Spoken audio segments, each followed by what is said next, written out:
अवधेश प्रेमी जी का एक कल गाना रिलीज हो रहा है जिसका नाम है सैया के थुथुनुआ में थुथुनुआ मिलेला। हाँ जी दोस्तों, सैया के थुथुनुआ में थुथुनुआ मिलेला। गीत गाए हैं अवधेश प्रेमी यादव और गीत लिखे हैं विक्की विशाल। जो विक्की विशाल जी तो राइटर हैं जो अवधेश प्रेमी जी को पूरा गाना दिए हैं। ये गाना कल रिलीज होगा 7 बजे कल अवधेश म्यूजिक वर्ल्ड पर। हाँ जी दोस्तों, अवधेश म्यूजिक वर्ल्ड पर जो अवधेश प्रेमी जी का चैनल है उसी पर ये गाना रिलीज होगा। तो हर गाना के जैसे दुलार प्यार देते हो इस गाने को भी उतना ही दुलार प्यार दीजिएगा।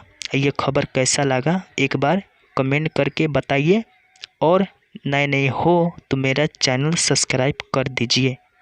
तो चलो, जय हिंद जय भारत।